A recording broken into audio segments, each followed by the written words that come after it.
Shalom à tous et à toutes, bienvenue à ce numéro de Porteuse de vie. Nous sommes très heureuses de vous avoir comme chaque semaine en vue de partager avec vous des instants de joie et de gaieté et même des thèmes à propos, toujours pour parler de famille et d'enfants. Et aujourd'hui, nous avons toujours avec nous notre maman Gla. Shalom maman Gla. Shalom Daniel. Et cette semaine, elle commence bien. Ben, c'est vrai que ce début de semaine a été très chargé, Oui. mais comme d'habitude... Jésus est au contrôle. Jésus est au contrôle. Amen. Alors, maman Gla, on va passer à la rubrique l'introïde pour situer notre émission.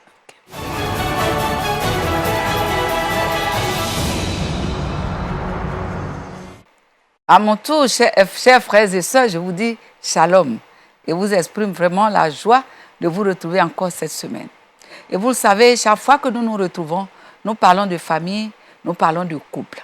Et le couple, ce sont ces deux personnes, un homme et une femme, qui s'unissent pour partager leur vie, pour vivre heureux, pour vivre dans l'harmonie. En tout cas, c'est cela que chacun espère quand il se marie. Malheureusement, il y a aussi des moments où des difficultés surviennent. Et lorsque ces difficultés surviennent, qu'est-ce qu'il faut faire? Comment faire face? C'est à cela que nous voulons réfléchir aujourd'hui à travers le thème des conflits dans le couple. Merci maman Gla, vraiment la gestion des conflits dans le couple. Hein. Oui, c'est vrai, merci Daniel de rectifier. Ah oui, les conflits dans le couple, mais comment gérer? C'est ça. Ça crée pas mal de soucis dans les familles. Bien sûr. Quand c'est pas bien fait. Quand c'est pas bien fait, non seulement cette vie qui devait être une vie d'épanouissement, de bonheur, devient un fardeau. Et tous ceux aussi qui sont autour ne sont pas épargnés par les conséquences que le conflit dans le couple développe. D'accord. Et aujourd'hui, nous avons avec nous deux mamans. L'évangéliste Lydie Gaïa Aka, elle est leader de UPSA, voilà, qui est un ministère. Shalom maman, bienvenue. Oui, shalom Daniel. Vous allez bien? Oui, par la grâce de Dieu. Alors, UPSA, c'est... UPSA, c'est UPSA, Union pour le salut des âmes. UPSA, d'accord. Oui, UPSA. Union pour le salut des âmes. Notre mission, c'est d'aller partout prêcher l'évangile. D'accord. Voilà. Aujourd'hui, on va prêcher l'évangile, hein, surtout pour les couples qui n'arrivent pas à gérer les conflits. Bien sûr, bien sûr, bien sûr. Vous allez bien, hein? Oui, je vais très bien, par la grâce de Dieu. Dieu merci. Avec vous, nous avons Madame Nguetia Françoise. Elle est épouse de pasteur. Elle nous vient de l'église Baptiste Libre. Baptiste Libre, voilà. Comment vous allez? Ça va très bien. Merci. Ah ouais, là c'est maman pasteur qui est avec nous. C'est comme ça qu'on dit, non? Oui, ça. D'accord. Bienvenue à vous, mesdames, sur ce plateau. Maman Gla l'a dit, nous parlons aujourd'hui de la gestion des conflits dans le couple. Nous allons partir maintenant pour le petit débat. C'est maintenant.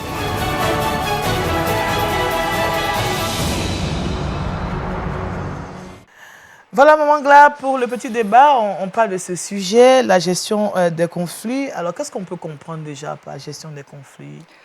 D'abord, il faut commencer par conflit.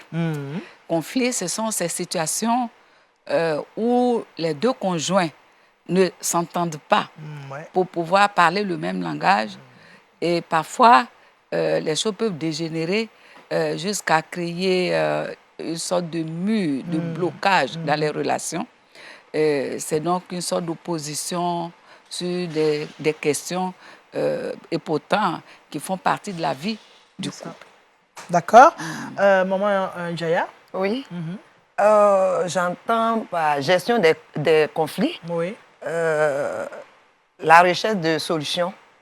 Et conflit, il faut dire que conflit vient du latin conflictus, qui veut dire un choc, une situation d'opposition entre différents points de vue ou différentes idées. Et donc, quand il s'agit des couples, ce choc va endommager le climat dans le foyer et ça peut répercuter même sur la famille, sur la société. Même les enfants. Même les enfants, oui. D'accord, merci maman Yaya. Alors, maman Nguetia, qu'est-ce que vous entendez par gestion des conflits? Gestion du conflit, c'est, je dirais, la gestion, c'est essayer de trouver un accord entre deux personnes qui ont différentes manières de penser et de voir les choses et qu'ils agissent différemment. Donc, quand on dit gestion, C'est-à-dire, on va chercher un terrain d'entente, de sorte que monsieur et madame puissent se comprendre et regarder dans la même direction. Dans la même direction.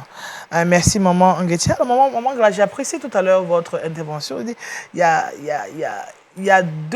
une opposition d'idées,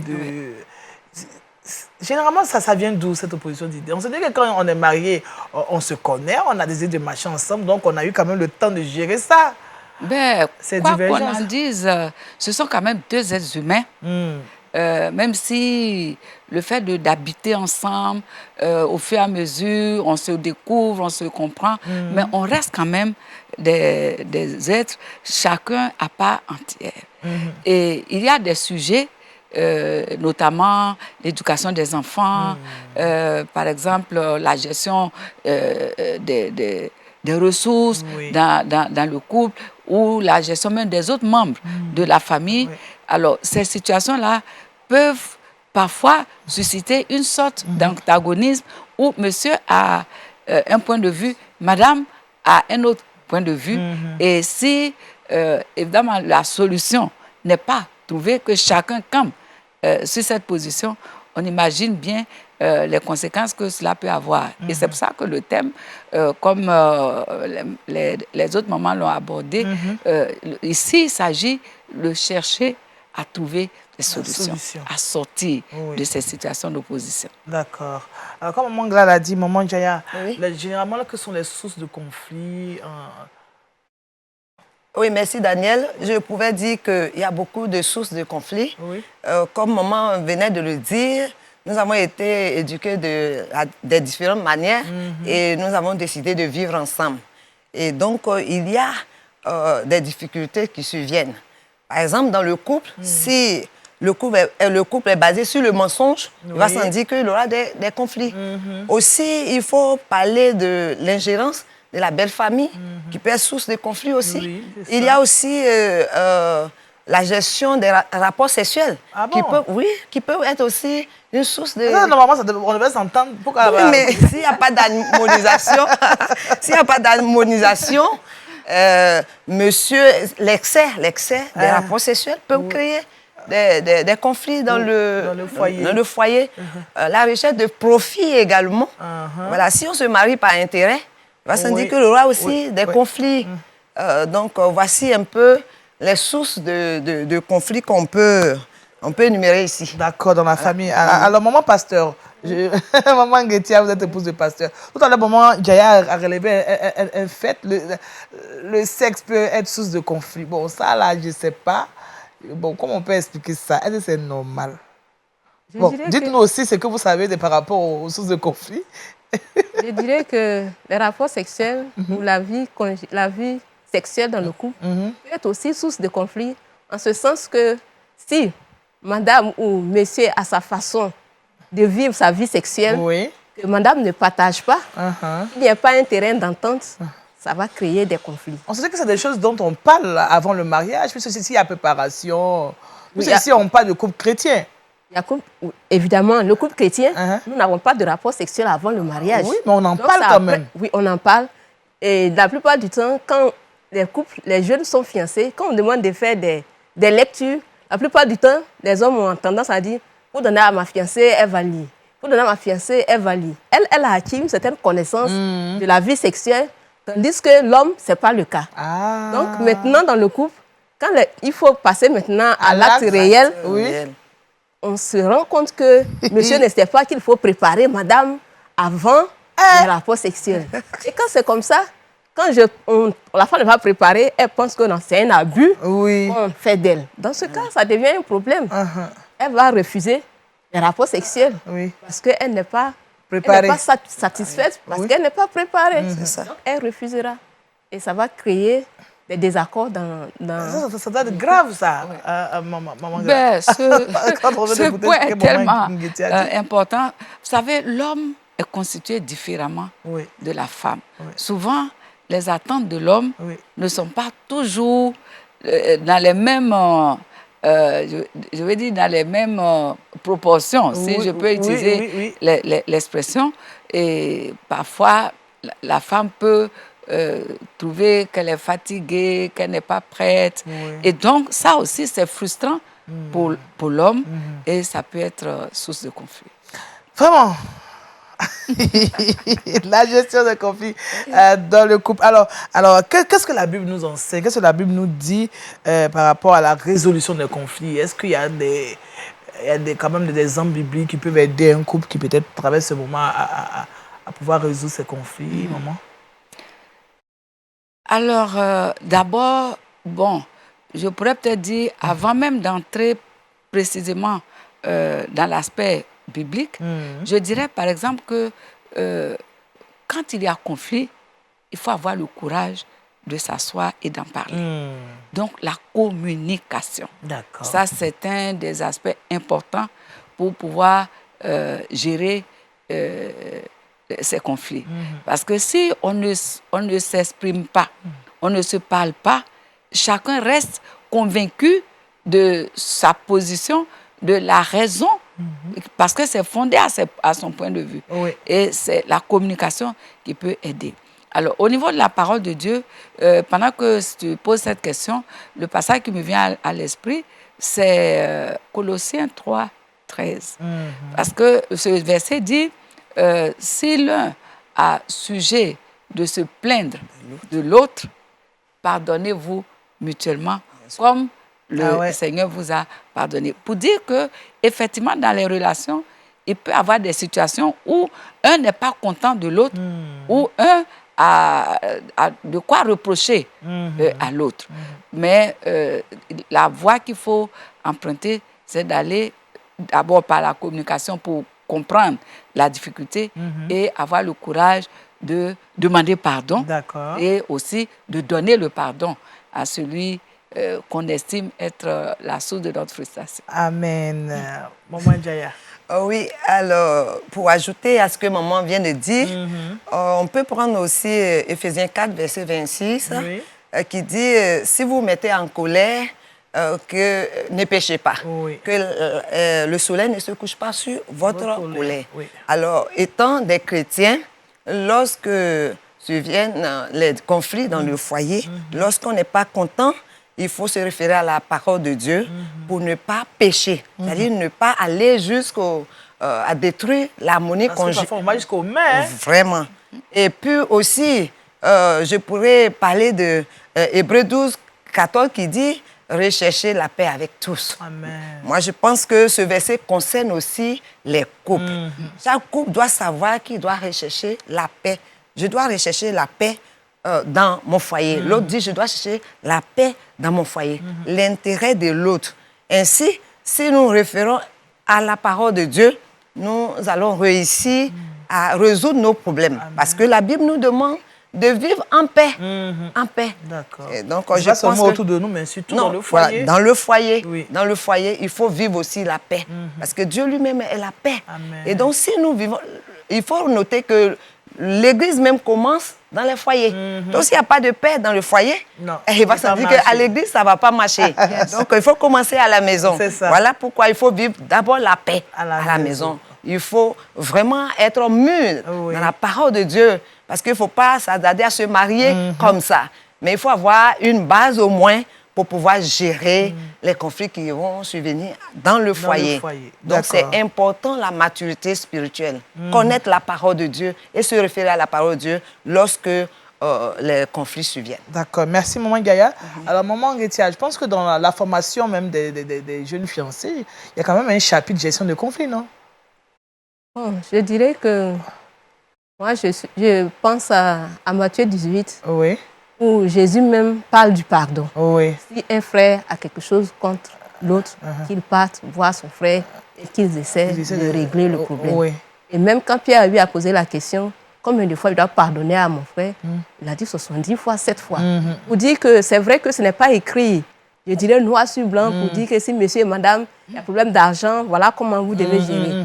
Mais tous ces passages que nous voyons dans la Bible qui parlent de pardon, et même Abraham et Lot, les bergers étaient en conflit, Abraham a pris le devant, il a sacrifié ses intérêts en demandant à son neveu de choisir où il veut. Et ce dernier a choisi la partie où il avait dû pour partir. Donc, et puis nous voyons aussi l'apôtre Paul qui exhortait Saint-Tiche Evody à vivre en accord. Ça veut dire qu'il y avait quelque chose qui les désunissait et qui les encourageait à se mettre en accord. Donc, au vu de tous ces exemples bibliques, on pourrait dire que nous sommes appelés en tant que mari et femme à vivre en paix. Quand il y a des litiges ou des incompréhensions, on cherche à régler en se référant à la parole de Dieu. Oui. Quand nous le faisons autrement, quand nous agissons autrement, je dirais, même Proverbe dit, Proverbe 15, Oui. 1, la parole douce Oui. que nous prononçons apaise. Ah, ça c'est un problème. La colère. Généralement, ça sort d'où là? Qui lance la première qui parole? sort, là, Mais qui lance? C'est madame ou bien c'est monsieur? Non, ça fait venir des deux. Ah, d'accord. Ça peut être les deux. Alors, ce que je pourrais dire en rebondissant sur ce que tu viens de dire, généralement, les femmes trouvent que les hommes parlent durement. Vous voyez, elles sont souvent choquées devant les gens, une certaine réaction.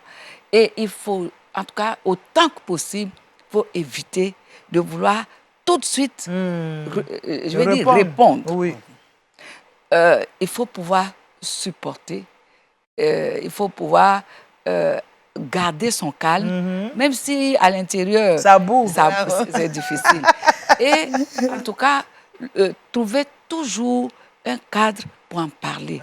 Parce que quand les histoires éclatent devant les enfants, devant les autres membres de la famille, ce n'est vraiment pas ce qui est recommandé. Les difficultés sont là. Elles interviennent, mais l'évangile Gaïa le disait, la maturité des membres de ce couple va déterminer la manière de gérer. Puisque ce qu'on recherche, ce n'est pas qu'un ait raison, qu'un ait tort. Mais ce qu'on recherche, c'est qu'on surmonte la difficulté qui est l'objet du conflit pour pouvoir repartir. Puisque nous sommes unis, nous sommes unis pour la vie. Et puis, ce n'est pas parce qu'un jour, il y a eu incompréhension que la suite est terminée. Non, c'est un voyage pour toute la vie. Et il faut toujours tout mettre en œuvre pour surpasser ce qui fait le blocage. Et souvent, ça relance même encore les choses. Daniel, excusez-moi. Rapidement. Alors, je veux me référer aussi au psaume 127, verset 1. Si l'Éternel ne bâtit la maison, celui qui bâtit a bâti en vain. Ça veut dire qu'un couple qui n'est pas basé sur l'Éternel, sur Christ, ce couple est fragile. Il va sans dire que ce couple peut se briser à tout moment. Donc, vraiment, j'exhorte au couple d'être bâti sur Christ. D'accord, il n'y a pas de sécurité sans Christ. Je pense que... Merci. Il y a beaucoup de choses à dire ici par rapport à ce sujet. Mais nous avons posé la question à des internautes. Voici ce qu'on a reçu. Ce sera donc la rubrique à réaction de l'internaute.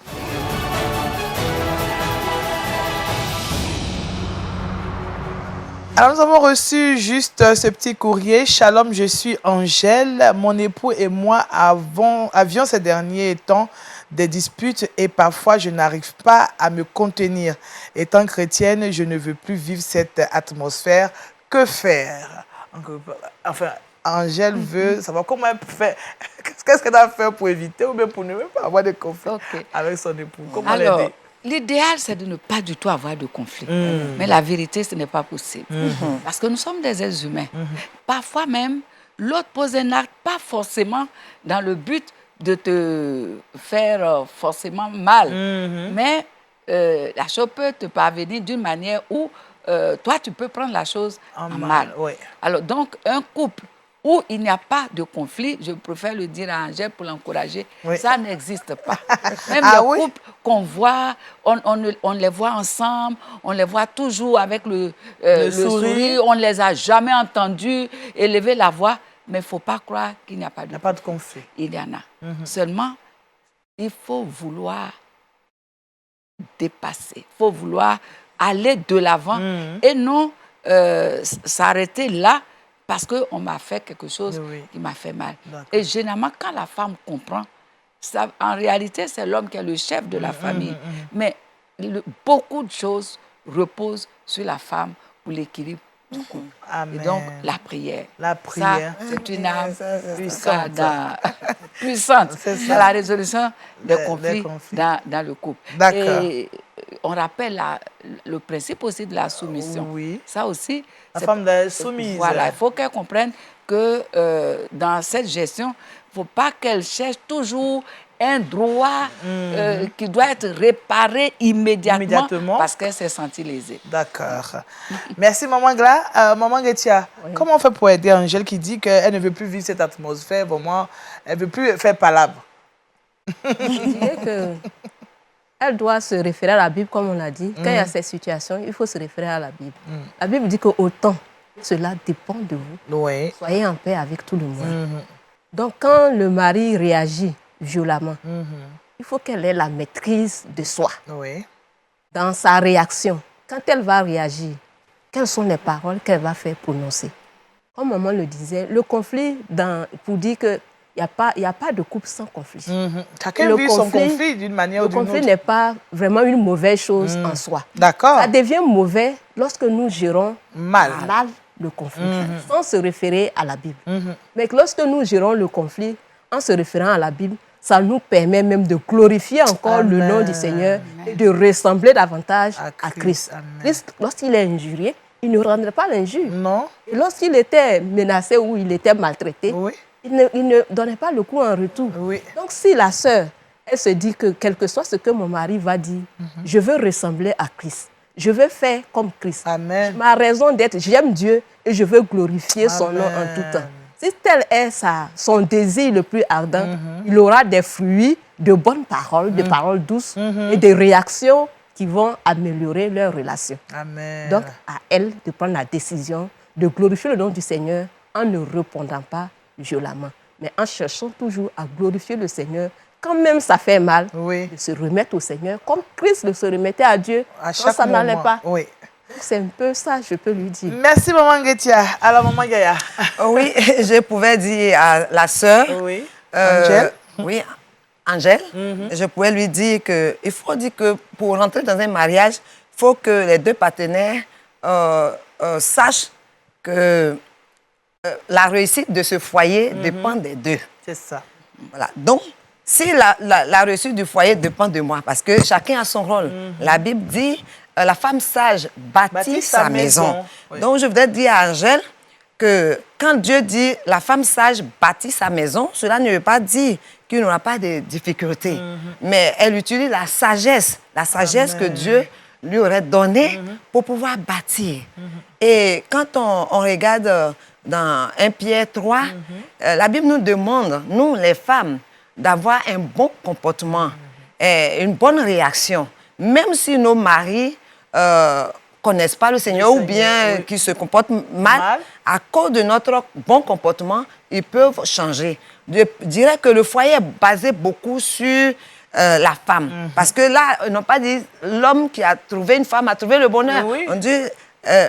non, l'homme qui a trouvé une femme a trouvé le bonheur. On n'a pas dit la femme qui a trouvé un homme. Donc la femme est un bonheur. Dieu sait que la femme peut apporter du bonheur à l'homme. Donc je pourrais dire que... Je sais ça. Je pourrais dire que le foyer même est basé sur la femme. Donc je vais dire à Angèle de ne pas se décourager, de dire que je vais réussir mon foyer. Quel que soit les situations, je vais réussir. Donc, elle doit pardonner à son mari. Elle doit avoir la maîtrise de soi. Et puis, elle doit chercher à parler avec son mari, à dialoguer, à communiquer. Même si son mari refuse, elle doit se soumettre, elle doit prier. Elle doit jeûner, prier pour sauver son foyer. Parce que comme on le dit, le foyer, il ne faut pas ignorer aussi les influences spirituelles qui viennent dans le foyer. Voilà pourquoi il faut faire intervenir la prière. Avec la prière, Angèle va y arriver. Amen. Vraiment, Angèle va y arriver. Angèle, prions le Seigneur. Merci, chère maman. Je suis obligée de courir puisque maman, on va passer la parole à Maman Gla tout à l'heure pour la rubrique. Bon à savoir. Bon à savoir. Que devons-nous savoir? C'est maintenant avec Maman Gla.